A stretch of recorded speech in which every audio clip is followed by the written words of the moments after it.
ನೋಡಿ ಈ ಥರ ಮಾಡ್ಬೋದು. ವರ್ಕ್ ಬಂದಿಲ್ಲ ಅಂತಂದ್ಬಿಟ್ಟು, ವರ್ಕ್ ಬಂದರೆ ನಾವು ಕಂಪಲ್ಸರಿ ಇಲ್ಲಿ ನೀವು ಆ ಥರ ಏನಾದರೂ ನೀವು ಬಿಗ್ನರ್ಸ್ ಆಗಿದ್ದರೆ ಈ ಥರ ಪ್ರಾಬ್ಲಮ್ಸ್ ಅಂತ ಬಂದಾಗ ಇಷ್ಟು ನೀವು ಟೈಟ್ ಮಾಡ್ಕೋಬೇಕು ಬಟ್ಟೆನ.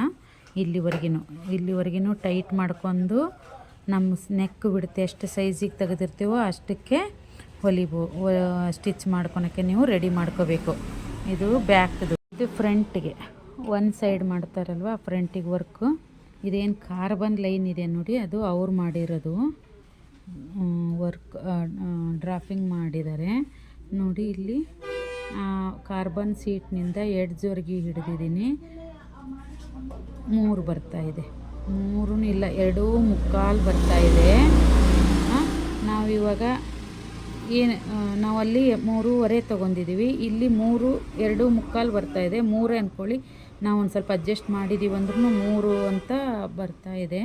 ಸೊ ಇನ್ನು ಅರ್ಧ ಇಂಚಿಗೆ ನಾವು ನೆಕ್ ವಿಡ್ತ್ ಗ್ಯಾಪ್ ಬರುತ್ತಲ್ವ, ಸೊ ಅದಕ್ಕೆ ಏನು ಮಾಡಬೇಕು ನಾವು ಏನು ಮಾಡಬೇಕು ಅಂತ ನಾವು ನೋಡಿದರೆ, ಇಲ್ಲಿ ಒಂದು ಅರ್ಧ ಇಂಚಿನಷ್ಟು ಪಟ್ಟಿ ಹಚ್ಕೋಬೋದು ಆಯಿತಾ.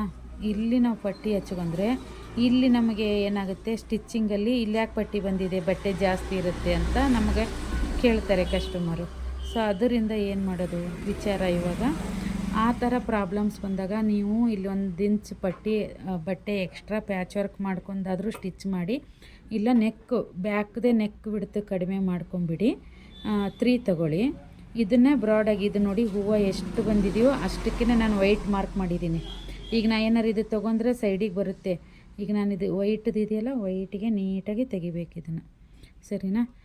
ಈಗ ನಿಮಗೂ ಈ ಥರ ಏನಾದರೂ ಪ್ರಾಬ್ಲಮ್ ಬಂದರೆ ಬಿಡ್ತು ಸೇಮ್ ಬೇಕು ಅಂದರೆ ಇಲ್ಲೇ ಒಂದು ಅರ್ಧ ಇಂಚು 1 ಇಂಚಿನಷ್ಟು ಎಕ್ಸ್ಟ್ರಾ ಪ್ಯಾಚ್ ವರ್ಕ್ ಮಾಡ್ಕೊಂಡು ಸ್ಟಿಚ್ ನೆಕ್ಕನ್ನ ಕರೆಕ್ಟಾಗಿ ಮಾಡ್ಕೊಳ್ಳಿ. ಅಂದರೆ ಶೋಲ್ಡ್ರನ್ನ, ಆಮೇಲೆ ಇದು ಹಿಂದ್ಗಡೆ ಟ್ಯಾಗ್ ಕಟ್ಟೋದಾದರೆ ಒಂದು ಸ್ವಲ್ಪ 7.25 ಇರೋದು 7 ಆದ್ರೂ ಅಡ್ಜಸ್ಟ್ ಮಾಡ್ಕೋಬೋದು. ಬಟ್ ಇದು ಫುಲ್ ನೆಕ್ ಇರೋದ್ರಿಂದ ನಮಗೆ ಟ್ಯಾಗ್ದಂದ್ರೆ ನಾನಿವಾಗ ಪ್ಯಾಚ್ ಮಾಡ್ಕೊಂಡೇ ಮಾಡಬೇಕು, ಓಕೆನಾ. ನಿಮಗೂ ಈ ಥರ ಸಮಸ್ಯೆಗಳು ಬಂದಾಗ ನೀವು ಕರೆಕ್ಷನ್ ಮಾಡೋದು ನೋಡ್ಕೊಂಡು ಮಾಡಿ. Okay, fine.